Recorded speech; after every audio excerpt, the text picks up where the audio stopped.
magandang umaga po sa lahat po muli ng mga nakantabay sa ating pong programang Bida Central Luzon. Alam nyo ba, ngayong araw, June 21, 2024, Tuhan kami. ito po ang longest day and shortest night in the Philippines.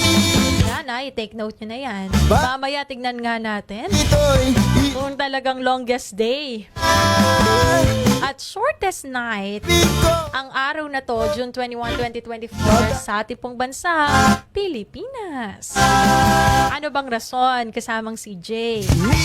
Dahil po during the month of June or summer solstice, the northern hemisphere where the Philippines is located will experience the longest daytime. Ayon po ito sa Pag-asa.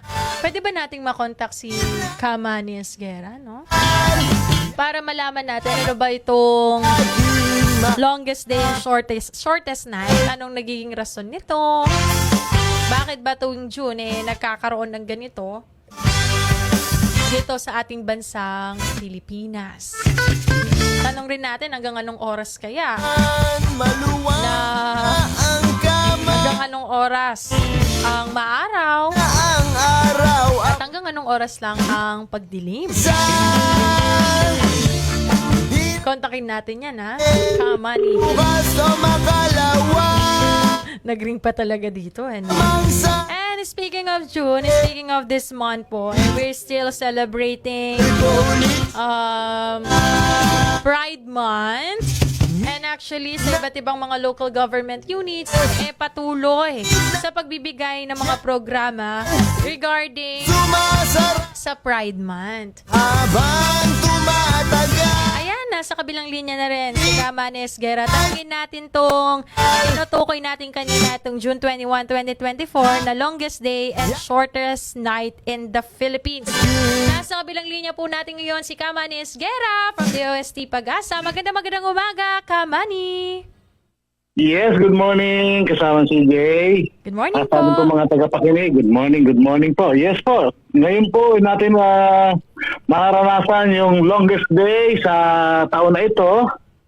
At posible nga po na halos 13 hours ang ating daytime. Oh, At yan po, ang tawag natin dyan ay summer solstice. summer solstice. Ibig po sabihin yan, yan po yung pinakamalaking exposure ng Earth dito po sa face natin, sa Earth. Yan po yung pinakamahabang ibig sabihin, naka-expose tayo sa sunlight. Ayun. Kamani, anong dahilan po nito? Buti po bawat tuwing June siya.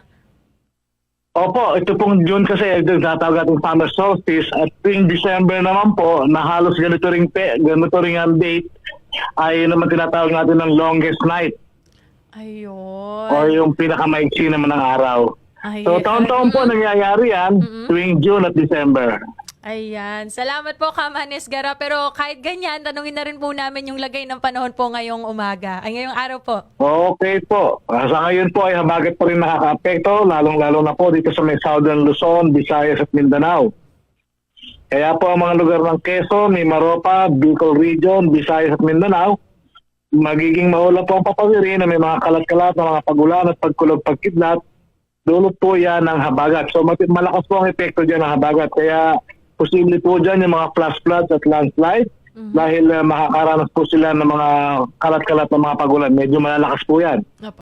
Samantala po ang Metro Manila at nalalabing bahagi ng Calabarzon, Zambales at Bataan, habagat din po nakaka-apekto pero hindi po kasing tindi o kasing lakas nitong nararamdaman dyan sa may nauna ko nabanggit na mga lugar. At posible lamang po tayo makaranas sa mga pulo-pulo mga pagulan at pagkulog-pagkidlat dahil nga rin po sa habagat.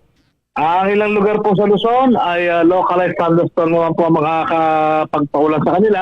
Pulo-pulo lamang din po ito. Pero mag-iingat po ating mga kababayan dahil kapag po may thunderstorm ay iwasan muna po yung mga aktibidades nila sa labas ng bahay. Ayan. Maraming salamat po, Kamani. And kung meron po kayo mensahe po sa ating pong mga tagapakinig, nasa inyo pa po yung pagkakataon.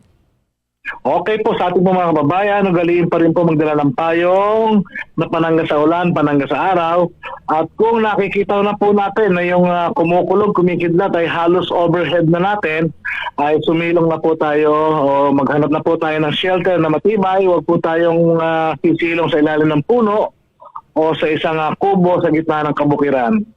Ayan. Maraming salamat po, Kamanis Guerra. Magandang umaga po muli. Welcome po at magandang umaga din.